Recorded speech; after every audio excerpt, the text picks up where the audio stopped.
Sit back, relax, and welcome to Reading Hours. Today's book is Onyx Storm by Rebecca Yarros. Please let us know in the comments from where you are watching, or if there is a book you want us to summarize in future. The war had changed everything. For nearly 2 years, Violet Sorrengail had endured the brutal lessons of Basgiath War College, rising through the ranks, defying expectations, and proving that she was far more than the fragile daughter of General Sorrengail. But time was no longer on her side. The world outside the crumbling Eretion wards was shifting, and with each passing day, the dangers grew more insurmountable. The Venin were no longer just a whispered threat. They were a force strong enough to shatter the fragile balance of power, and the person she loved most, Zadin Riorson, was walking a razor-thin edge between salvation and destruction. After the devastating battle at Basgiath, everything had unraveled faster than Violet had thought possible. The truth about the wards, the ancient magic governing their world, and the lies that Navarre's leaders had told for centuries, all of it had come crashing down in a storm of revelations. But no discovery had shaken her more than the reality of what was happening to Zadin. He was changing. Violet had known something was wrong the moment she saw the raw, unchecked power coursing through him. His eyes, once sharp and calculating, now held something darker, something she feared might consume him completely. She had spent sleepless nights poring over ancient texts, seeking answers where none seemed to exist. Could she save him before the transformation was complete? Or had she already lost him to the darkness? The weight of those questions sat heavy on her as she stood in the heart of Arisha, the last stronghold against the Venin invasion. The city, once thought to be the safest place outside of Basgiath, was beginning to feel like a crumbling illusion. The wards that had protected Navarre for centuries were failing, flickering in and out like a dying flame. And with them, the last remnants of security were slipping through their fingers.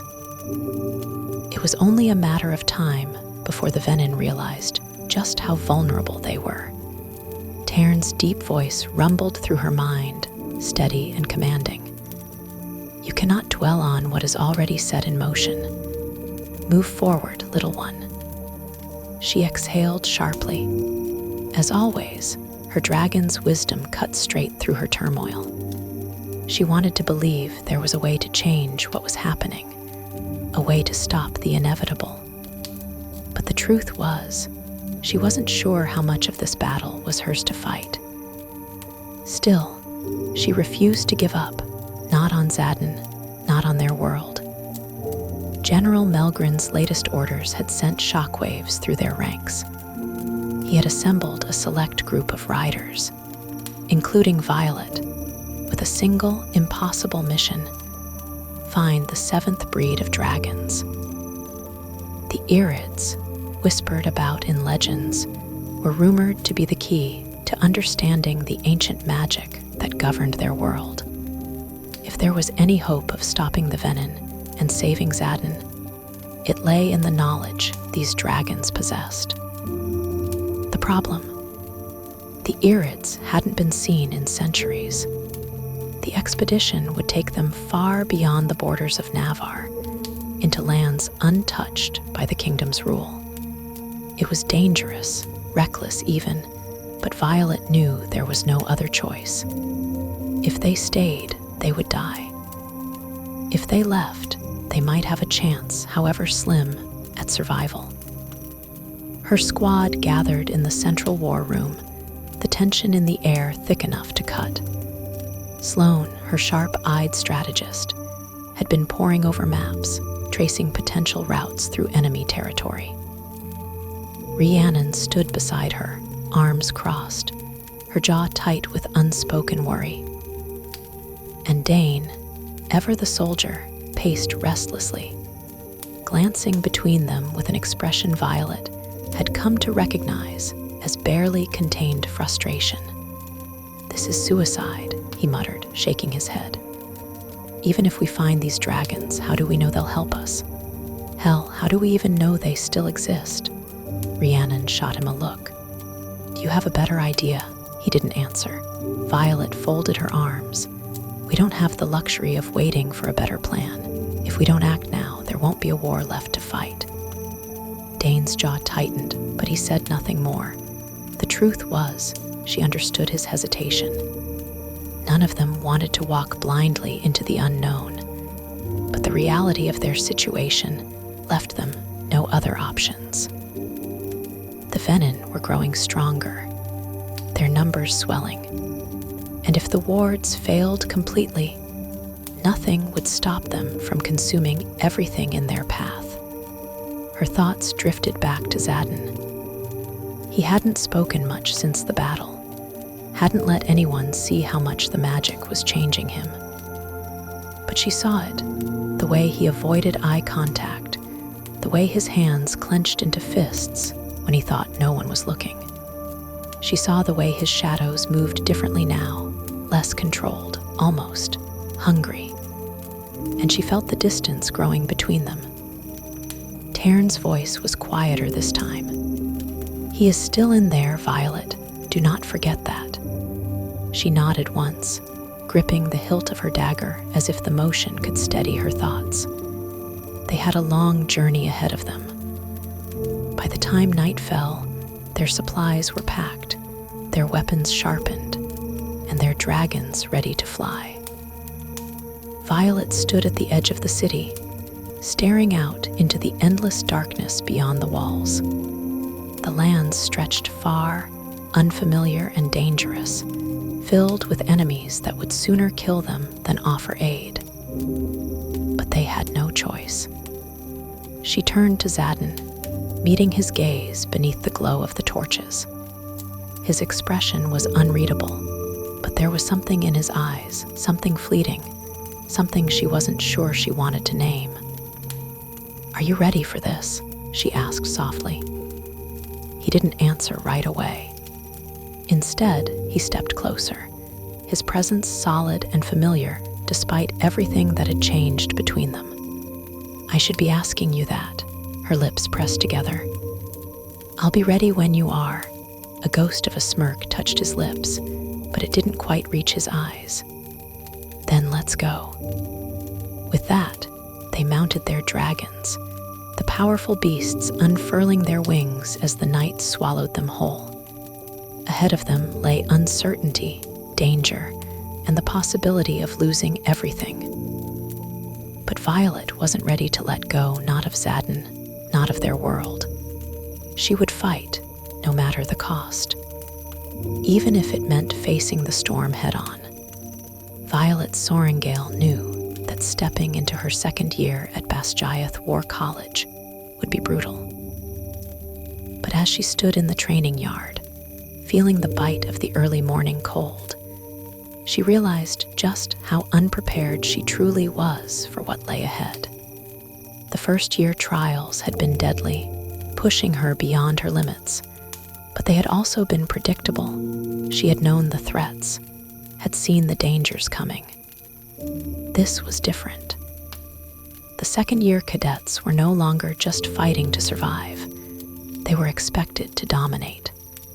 And for Violet, that meant proving herself again and again, not just to the instructors, but to her fellow riders, some of whom still saw her as too fragile, too weak to be here. She had learned to silence those voices in her first year, but the challenges of the new term made it clear that there was no room for hesitation. The weak didn't just fail at Basgiath, they died. The first real test came in the form of a grueling endurance trial, a forced march through the mountain passes where riders were stripped of their dragons for the duration. It was designed to push them to their physical limits, to see who could survive without their bonded partner's strength. The air was thin, the terrain unforgiving. Jagged rocks cut into their boots, and the relentless wind made every step a battle. Violet felt the familiar burn in her muscles, the sharp ache in her joints. Her body had grown stronger over the past year, hardened by battle and training, but she would never have the endurance of some of the others. That had always been her greatest weakness. She moved with gritted teeth, determined not to fall behind. Zadin Riorson led from the front, his dark presence a constant reminder that strength in Basgiath wasn't just about skill, it was about control. He moved like a predator, effortlessly navigating the treacherous path ahead. Even exhausted, he looked unshaken. Violet hated how aware she was of him, how her body reacted to his presence, even as her mind fought against it. He had kept things from her, lied to her, and yet she couldn't forget the way he had fought for her, the way he had almost broken himself protecting her. "Keep moving, Sorrengail," Zadin called over his shoulder, his voice laced with that infuriating mix of amusement and challenge. She glared at his back, but pushed forward, ignoring the way her lungs screamed for air. She wouldn't give him the satisfaction of seeing her falter. Dane Edos was nearby, his expression tight with barely concealed frustration. He had stopped trying to talk sense into her weeks ago, but she could still see the war in his eyes. He didn't trust Zadin. He didn't trust the marked ones, and he sure as hell didn't trust whatever Violet had gotten herself tangled up in. By the time they reached the checkpoint, several cadets had already collapsed, unable to continue. The instructors watched with cold indifference as the stragglers stumbled in, making it clear that weakness would not be tolerated. Violet sank onto a rock, pressing a hand to her ribs as she tried to steady her breathing. The world spun slightly, but she forced herself to stay upright. "You look like you're about to pass out," Zadin remarked, crouching beside her. "I'm fine," she bit out. He studied her, his gaze lingering on the way she clutched her side. "You're hurting yourself more by pretending you're not in pain." "Wouldn't want to disappoint you," she shot back, the words sharper than she intended. Zadin's expression darkened. "You never disappoint me, Violet." The weight of those words settled between them, thick with things unsaid. She looked away first, unwilling to let him see the effect he still had on her. But there was no time for personal battles. The moment they returned to Basgiath, the real test began. The sparring matches were brutal. Unlike the first year, where students had been training to stay alive, now they were expected to fight like warriors. No one held back. Bones were broken. Blood was spilled. Violet was paired against a third year, a rider named Rathian. He was bigger, faster, and merciless. The moment their fight began, she was on the defensive, dodging blows that could have shattered bone. She moved quickly, using speed over strength, but he anticipated her every move. Her daggers flashed as she parried a strike, but he caught her wrist, twisting it painfully before throwing her to the ground. Pain exploded through her shoulder as she hit the stone floor. She barely had time to roll before his boot came down where her ribs had been a second ago. She lashed out with her dagger, forcing him to jump back. The fight didn't last much longer. Rathian disarmed her, his blade pressing against her throat before the instructor called the match. Humiliation burned through her as she climbed to her feet. She had lost. Badly. Zadin was watching. He didn't say anything, but she could feel his gaze on her as she walked off the training floor, shoulders tight with frustration. Later that night, she sat by herself in the cadet hall, staring at her hands. They were shaking slightly, the aftermath of exhaustion settling in. "You lasted longer than most," a voice said. She looked up to see Garrick, one of Zadin's closest allies, dropping into the seat across from her. He studied her with an unreadable expression. "You fought well," he continued, "but you're still holding back." Violet frowned. "Holding back? You're fighting like you're still trying to survive last year," he said. "That's not going to be enough anymore." She knew he was right, but knowing and doing were two very different things. Garrick leaned back. "You're part of this, whether you like it or not. And if you want to make it to the end of this year, you're going to have to start thinking like a soldier, not just a survivor." His words stayed with her long after he left, because she knew, deep down, that she wasn't just fighting to survive anymore. She was fighting for something bigger. And if she didn't figure it out soon, she wouldn't make it to the end of the year at all. The journey to the Southern Isles was fraught with challenges, each more daunting than the last. Violet Sorrengail and her squad had ventured beyond the known territories of Navarre, seeking the elusive seventh breed of dragons, the Irids. Their mission was twofold: to find allies capable of standing against the venom threat, and, on a more personal note for Violet, to discover a cure for Zadin Riorson, who was perilously close to losing himself to the venom transformation. The Southern Isles were a realm apart, shrouded in mystery and untouched by the magic that permeated the mainland. As they approached the archipelago, the air grew thicker, laden with the scent of salt and unfamiliar flora. The skies, once a comforting expanse for the dragon riders, now seemed oppressive, with storm clouds gathering ominously on the horizon. Their first destination was the Isle of Diverelli, a place whispered about in ancient texts, but seldom visited by outsiders. The island was known for its treacherous terrain and inhabitants who were wary of strangers. As Tairn descended toward a clearing near the coastline, Violet couldn't help but feel a pang of unease. The dense jungle that bordered the beach seemed to pulse with a life of its own, shadows dancing just beyond the tree line. The squad dismounted, each member scanning their surroundings with practiced vigilance. Rhiannon Matthias, ever the stalwart friend and warrior, approached Violet, her brow furrowed. "This place gives me the creeps, Vi," she murmured, her hand resting on the hilt of her sword. Violet nodded, her eyes never leaving the shifting shadows. "Stay alert. We don't know what or who we might encounter here." As they ventured inland, the jungle closed in around them, the canopy above filtering the sunlight into eerie patterns on the forest floor.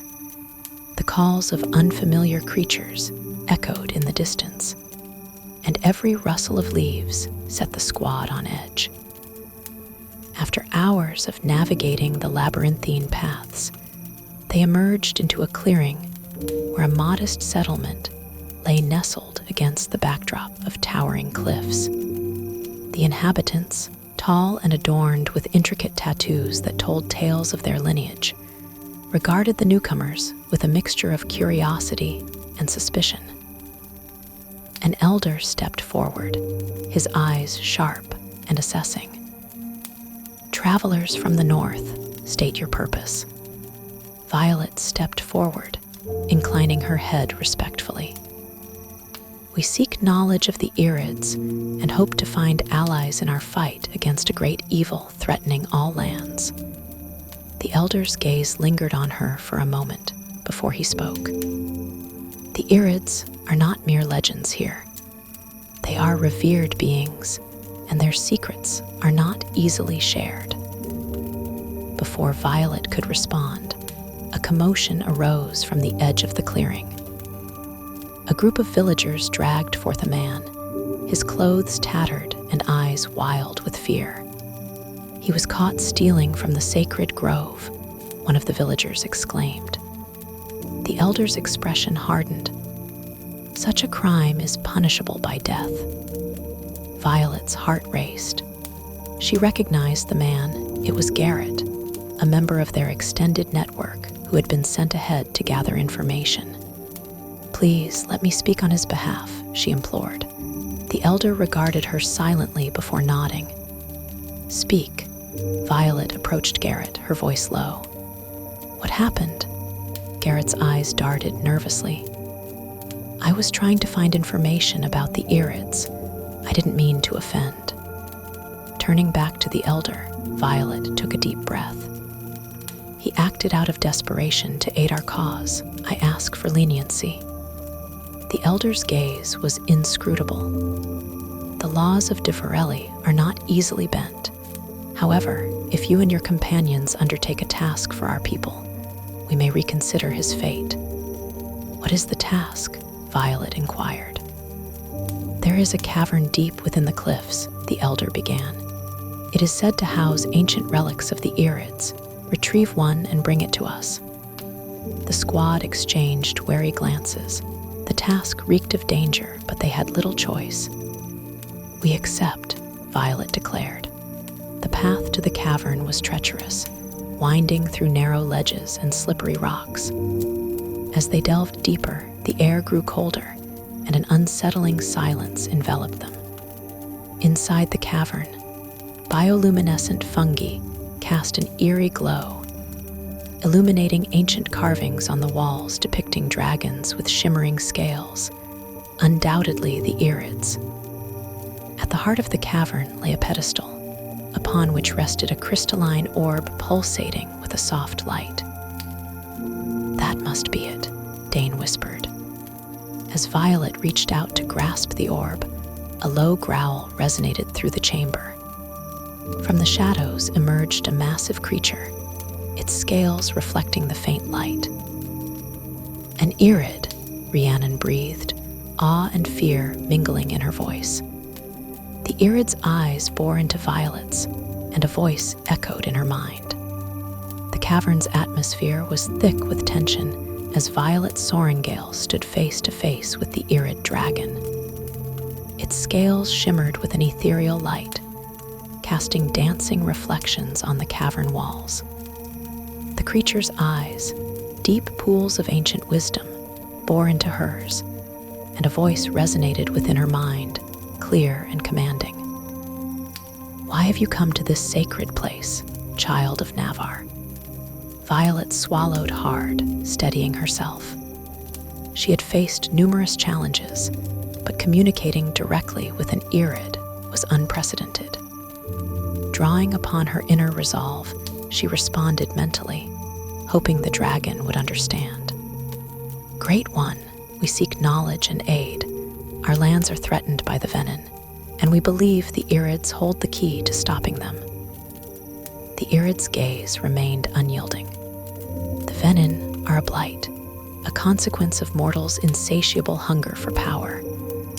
Why should we intervene in the affairs of those who bring about their own destruction?" Before Violet could formulate a response, a sudden commotion erupted from behind. Rhiannon and Dane had drawn their weapons, eyes fixed on a group of Differelli warriors who had silently entered the cavern. The tension was palpable, the air thick with the potential for violence. The elder from the village stepped forward, his expression a mix of reverence and apprehension as he addressed the Irid. "Great Guardian, these outsiders have trespassed upon our sacred grounds. They claim to seek alliance, but have violated our most hallowed space." The Irid's eyes narrowed, shifting between the elder and Violet. Trust is a fragile construct, easily shattered by actions that betray intentions. Violet felt a surge of desperation. Their mission was teetering on the edge of failure, and any misstep could lead to dire consequences. Taking a deep breath, she stepped forward, her voice steady but earnest. We entered this cavern not out of disrespect, but out of a dire need to protect not just our lands, but all realms from the Venon's corruption. If we have offended, we deeply apologize. Our sole intention is to seek guidance and forge alliances to combat a common enemy. The Irid regarded her silently for a moment, the weight of its ancient presence pressing down upon everyone in the cavern. Finally, it spoke. Words are but the surface of one's true intent. Actions reveal the heart's genuine desires. If you wish to prove your sincerity, there is a task you must undertake. Violet nodded, determination gleaming in her eyes. Name it, and we shall do all in our power to accomplish it. Deep within the heart of this island lies a grove, untouched by time, where the first Irids took flight. It has been desecrated by a malevolent force, a shadow that corrupts all it touches. Purge this darkness, and you shall have our counsel. The elder's eyes widened in shock. The Forbidden Grove. No one who has entered has ever returned. Rhiannon stepped beside Violet, her voice firm. Then it's time someone did. Dane glanced at Violet, concern evident in his gaze. Are you certain about this? Violet met his eyes, her resolve unwavering. We came seeking allies and knowledge. If this is the path to earning them, then it's a path we must tread. The elder sighed, a mix of resignation and respect in his demeanor. Very well. I shall guide you to the edge of the grove. Beyond that, you are on your own. May the ancients watch over you. As they prepared to leave, the Irid's voice echoed once more in Violet's mind. Remember, child of Navarre, true strength lies not in power, but in the purity of one's purpose. Let your heart guide you through the shadows. With those words imprinted on her soul, Violet and her companions set forth, the weight of their mission heavier than ever. The path ahead was shrouded in uncertainty, but their determination burned bright, a beacon against the encroaching darkness. After their harrowing encounter with the Irid dragon and the subsequent agreement to cleanse the Forbidden Grove, Violet Sorrengail and her squad prepared for the perilous task ahead. The weight of their mission pressed heavily upon them, knowing that failure could mean not only the loss of potential allies, but also the endangerment of their homeland, Navarre. The Forbidden Grove lay deep within the heart of the island, a place shrouded in mystery and dread. Legends spoke of a malevolent force that had taken root there, corrupting the once sacred land. No one who had entered the grove had ever returned, and the very mention of it sent shivers down the spines of the island's inhabitants. As the squad ventured closer to the grove, the environment around them began to change. The vibrant colors of the jungle faded into muted tones, and an eerie silence enveloped the area, broken only by the occasional rustle of leaves or distant, unidentifiable sounds. The air grew colder, and a sense of foreboding settled over them. Rhiannon tightened her grip on her weapon, her eyes scanning their surroundings. This place feels wrong, she murmured. Dane nodded in agreement. It's as if the very life has been drained from the land. Violet remained silent, her thoughts focused on the task ahead. She could feel Tairn's presence in her mind, a steadying force amidst the encroaching darkness. Stay vigilant, little one, Tairn's voice echoed in her thoughts.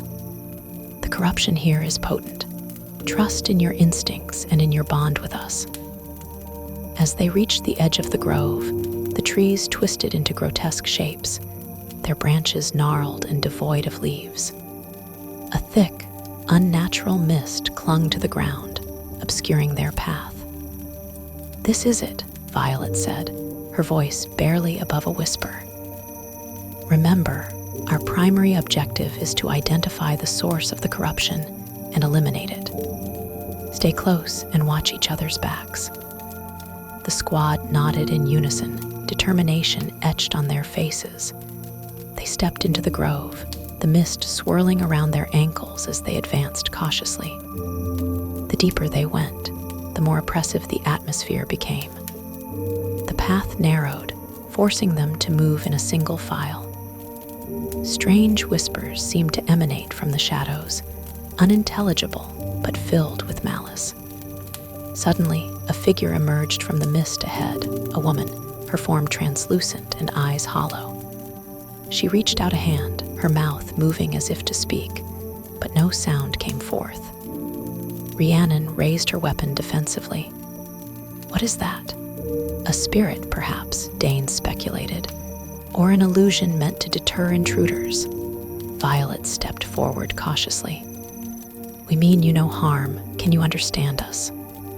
The apparition's eyes locked onto Violet's, and for a brief moment, clarity seemed to return to its features. It mouthed a single word, beware. Before they could react, the spirit dissipated into the mist, leaving behind an unsettling silence. That can't be a good sign, Rhiannon muttered. We need to keep moving, Violet urged. Whatever is causing this corruption is ahead. Stay alert. As they pressed on, the ground beneath them became slick with a dark, viscous substance that seemed to pulse with a life of its own.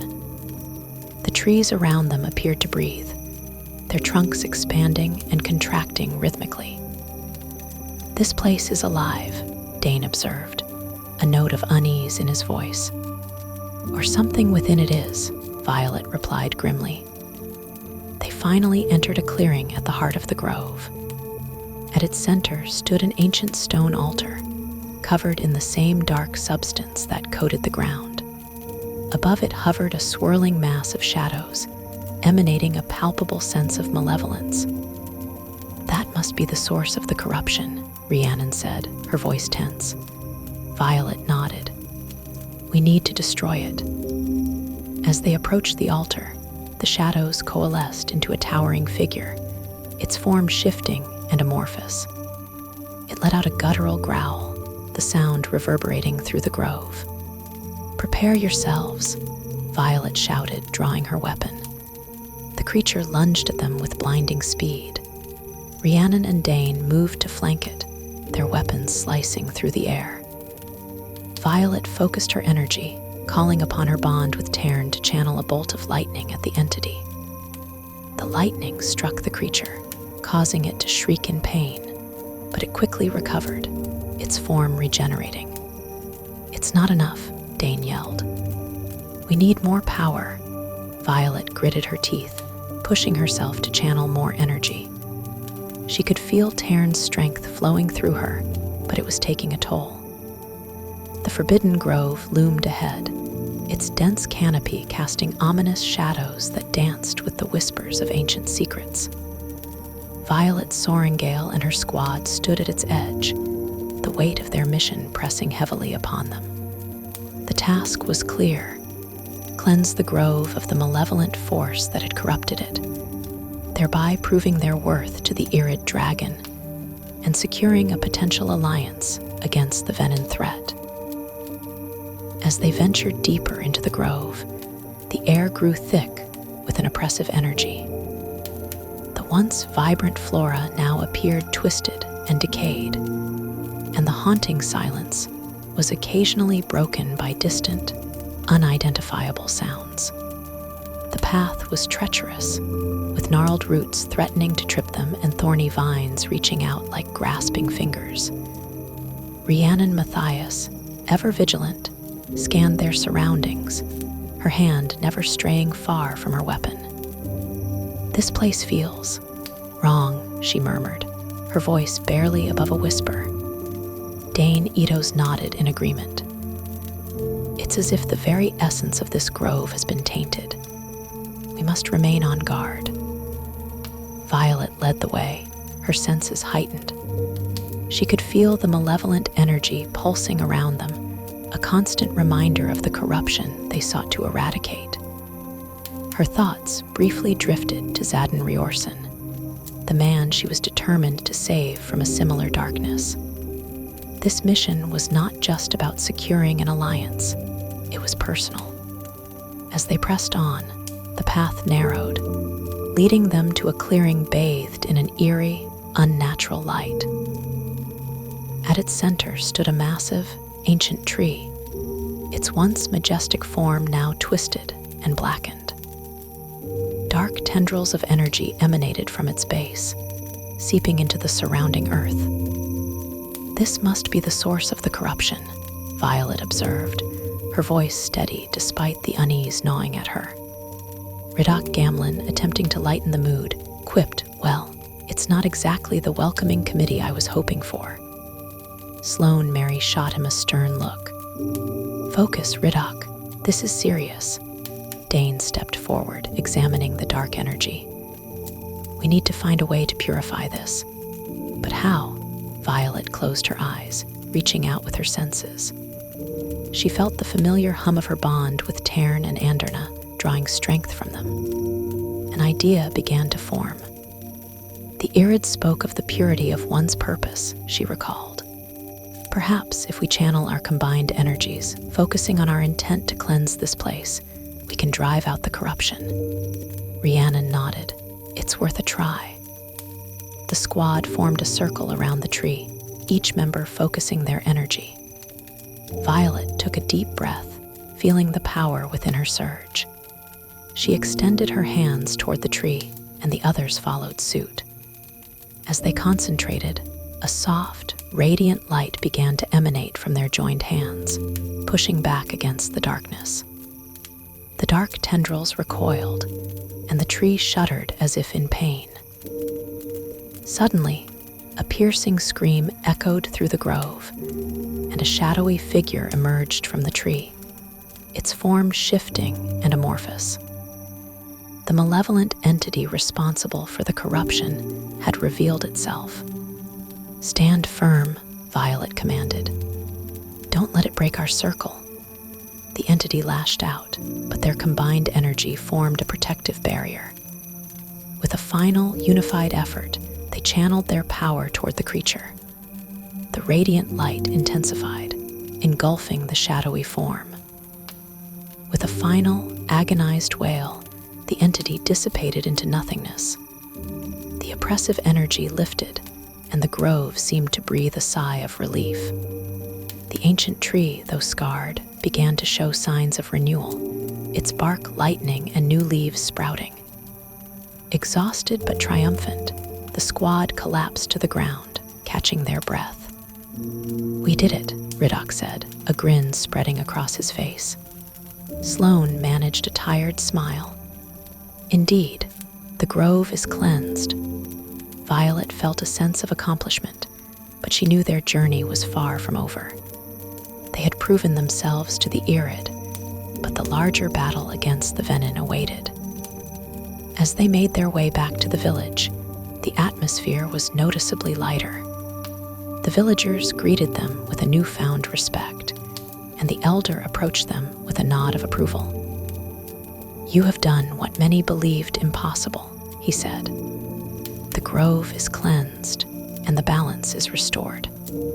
Before Violet could respond, a familiar presence made itself known. The Irid dragon descended gracefully into the clearing, its shimmering scales reflecting the renewed vitality of the grove. "You have proven your sincerity and strength," the Irid's voice resonated in their minds. "We shall aid you in your quest against the Venin." Relief washed over Violet. "Thank you, Great One. Your assistance is invaluable to us." Violet Sorrengail had barely had time to recover before duty called her once again. The moment she and her squad returned to Basgiath, it was clear that something had changed. The War College, already a place of discipline and tension, had taken on an even more rigid atmosphere. The threat of the Venin was no longer a distant warning. It was imminent, and everyone knew it. The wards were failing at an alarming rate, and whispers of their inability to stop the coming storm had begun circulating among the cadets. General Melgren wasted no time summoning Violet to a debriefing, and when she entered the chamber, his expression was more grim than usual. His piercing gaze studied her as she recounted everything that had happened in Diverelli, the revelation about the Irid, the cost of Andarna's sacrifice, and the alarming presence of Venin forces growing stronger than ever before. "So we are left with a single question," Melgren said when she finished. "Can we trust the Irid to aid us?" Violet took a steadying breath. "They're not like us, but they understand the Venin's danger better than anyone.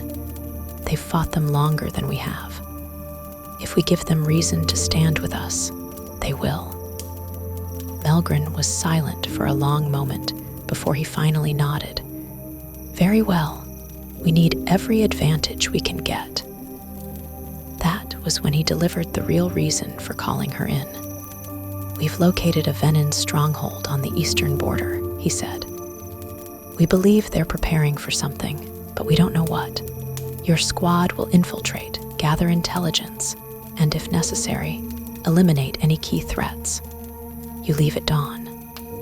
Violet wasn't surprised by the assignment. Missions like these had become routine. What unsettled her was the way Melgren spoke, as if he were keeping something from her. But questioning him wouldn't get her anywhere. She relayed the mission to her squad, and their reactions were mixed. "An infiltration mission," Rhiannon said, frowning. "Why send us instead of a larger force?" "Because they don't trust anyone else," Dane said, crossing his arms. "There's suspicion of a leak in command. Someone has been feeding information to the Venin." That made everyone go quiet. A traitor inside Basgiath was a terrifying thought. "And what about Zadin?" Riddoch asked, his usual humor absent. "If he's still fighting whatever the Venin did to him, how do we know he's still on our side?" Violet tensed. The question was fair, but she hated hearing it spoken aloud. "We don't," she admitted. "But right now, our priority is stopping the Venin. We'll figure out the rest later." They set out under the cover of darkness, their dragons soaring low to avoid detection. The landscape below turned rugged and treacherous as they neared the eastern border. The Venin stronghold was built into the side of a jagged cliff, surrounded by thick forests that made an air attack nearly impossible. They landed a few miles away, trekking the rest of the distance on foot. As they moved through the undergrowth, Violet couldn't shake the feeling of being watched. The presence of Venin energy in the air was suffocating, pressing down on them like an invisible weight. The stronghold itself was well guarded, with sentries posted at every entrance.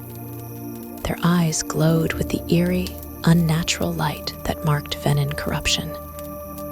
"How do we get inside?" Sloane whispered. Riddoch smirked. "We could go in loud and dramatic." "No," Rhiannon said. "We need subtlety." She pointed to a narrow grate along the western wall. "That looks like a drainage tunnel.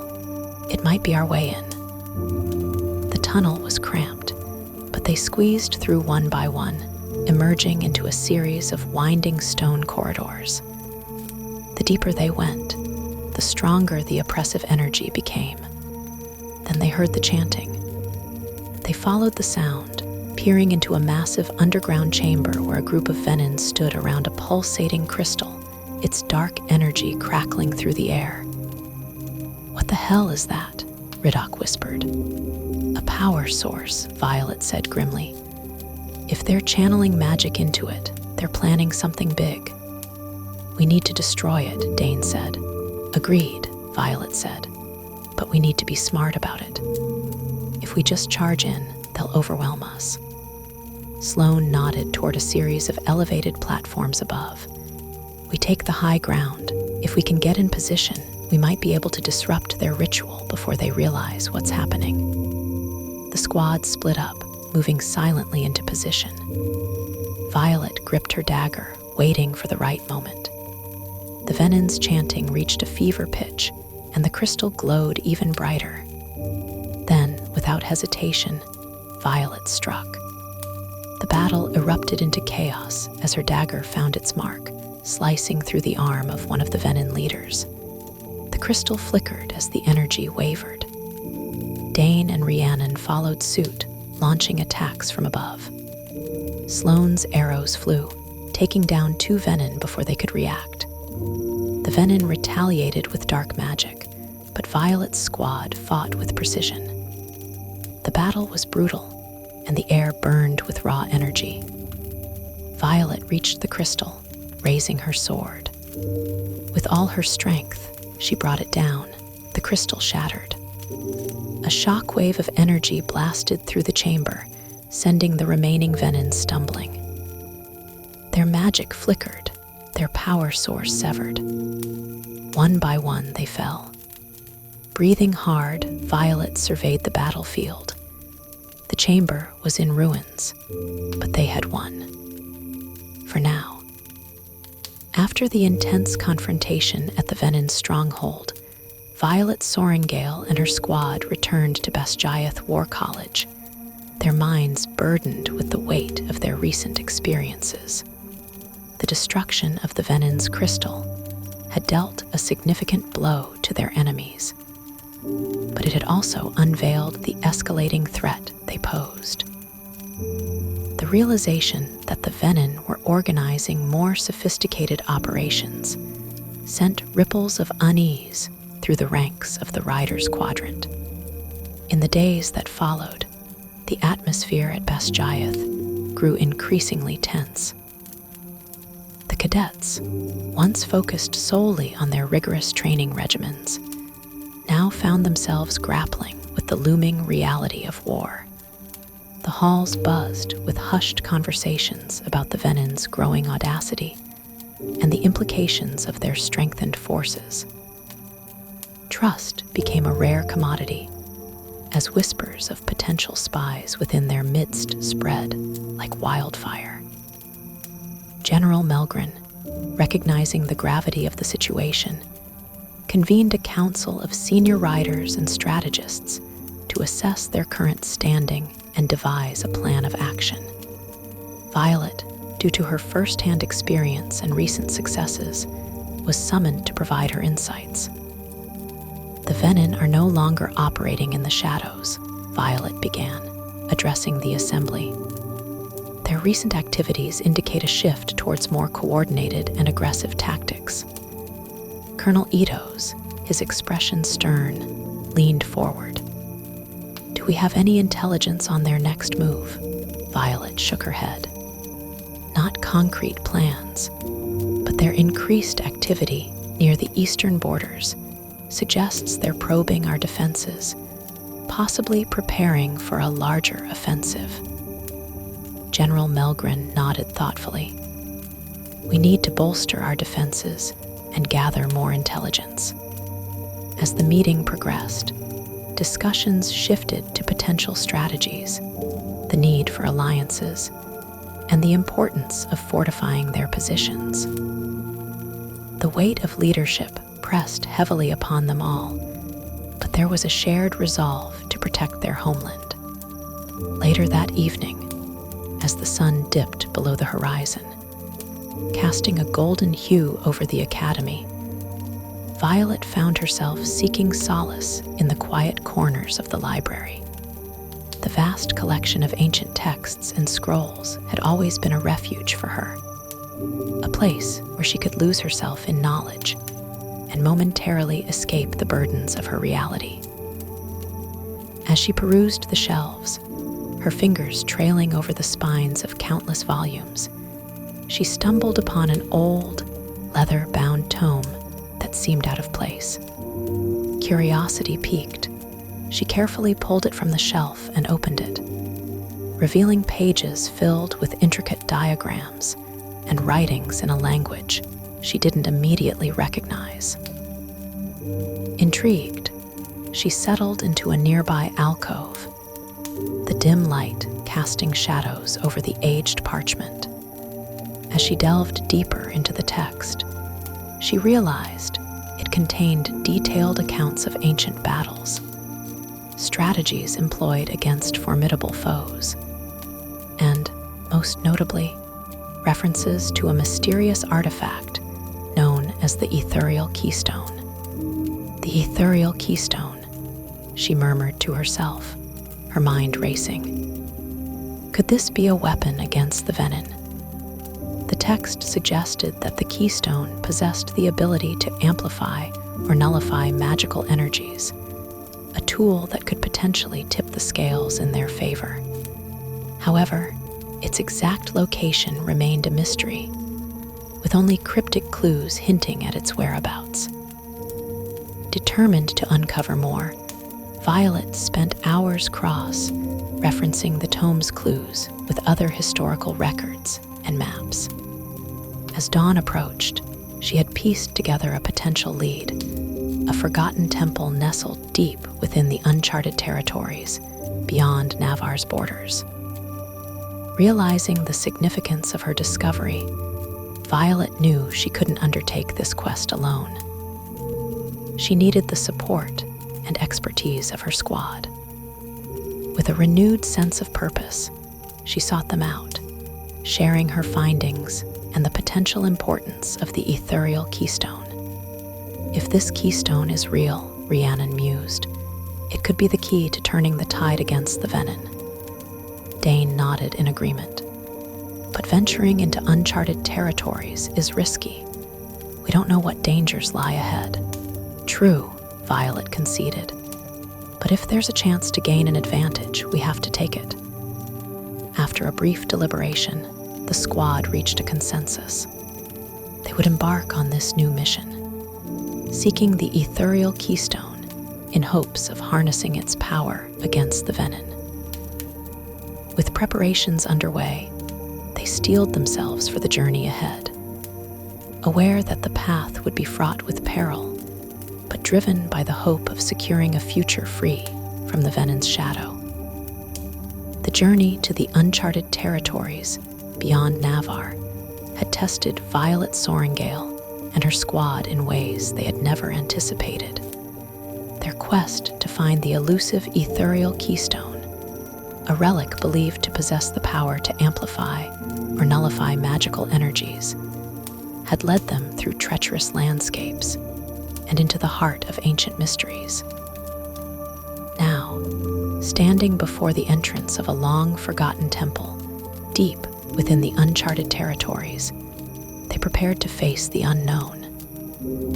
The temple loomed before them, its massive stone doors adorned with intricate carvings that depicted scenes of dragons and ancient battles. Vines and moss had claimed much of the structure, a testament to the centuries it had stood untouched. Rhiannon Matthias, ever the vigilant warrior, stepped forward, her eyes scanning the carvings. These depict the early days of dragon riders, she observed. Look here, this shows the bonding ceremony. Dane Etos nodded, tracing a finger over a particular carving. And this seems to illustrate a ritual involving a keystone. Violet studied the carvings, her mind racing. The Ethereal Keystone, she murmured. It's been part of our history longer than we realized. Riddoch Gamlin, attempting to lighten the mood, quipped, well, at least we know we're in the right place. Sloane Mary shot him a stern look. Focus, Riddoch, we have no idea what's inside. Taking a deep breath, Violet approached the doors. Ready yourselves, we move as one.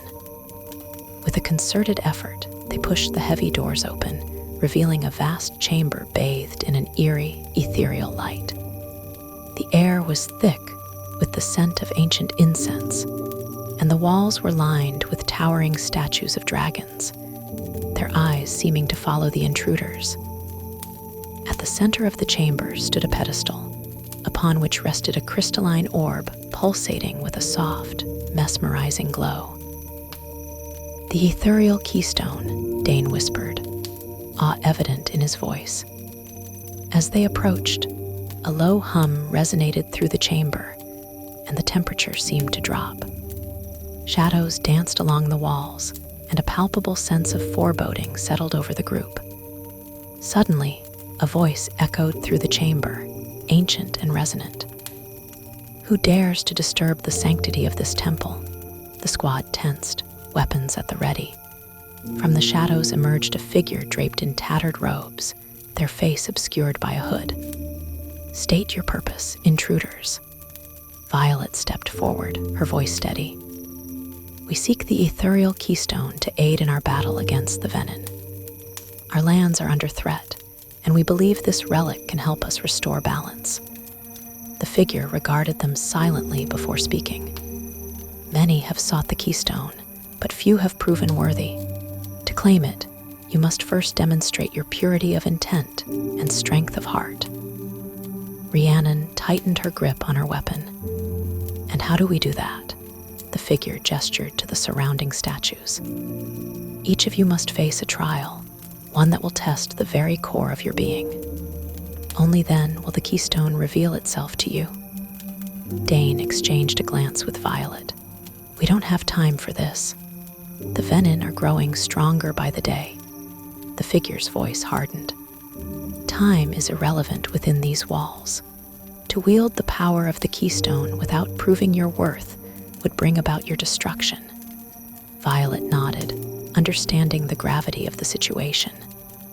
"We accept the trials." One by one, the squad members were led to different parts of the temple, each facing a unique challenge designed to test their character, resolve, and deepest fears. Rhiannon found herself in a chamber filled with illusions of her past failures, forcing her to confront her insecurities and find strength within. Dane was faced with a moral dilemma, challenging his sense of duty versus his personal desires. Riddoch had to navigate a labyrinth that tested his wit and resourcefulness, pushing him to think beyond his usual carefree demeanor. Sloane confronted visions of her past, reconciling with the guilt and regrets that had haunted her. Violet's trial was the most harrowing. She was transported to a vision of a future where the venom had triumphed, her loved ones lost, and the world plunged into darkness. The weight of her responsibilities pressed down upon her, and she was forced to confront her deepest fear, failure. Through sheer determination and the support of her bond with Tern and Anderna, she overcame the despair, reaffirming her commitment to protect her world at all costs. After what felt like an eternity, the squad regrouped in the central chamber, each bearing the marks of their trials, but emerging stronger and more resolute. The hooded figure reappeared, a note of respect in their voice. "You have proven yourselves worthy. The ethereal keystone is yours to wield. Use it wisely, for its power is great, but so too is the responsibility it bestows." In the climactic conclusion of Onyx Storm, Violet Sorrengail and her allies face their most formidable challenges yet, as the fate of their world hangs in the balance. Following their arduous journey to the uncharted territories and the acquisition of the ethereal keystone, Violet and her squad return to Basgiath War College, only to find the situation more dire than ever. The venom, malevolent beings who have sacrificed their souls for power, are amassing forces for a large-scale assault on Navarre. The wards protecting their homeland are failing, and internal divisions threaten to fracture their defenses. Violet's personal stakes are higher than ever, as Zadin Riorson, once her enemy and now her lover, struggles with his transformation into a venom, a consequence of channeling forbidden magic to save her life. Determined to find a cure, Violet delves into ancient texts, and consults with scholars. But time is running out. As the Venin launch a devastating attack on Orisha, the stronghold of their allies, Violet and her companions are thrust into a brutal battle.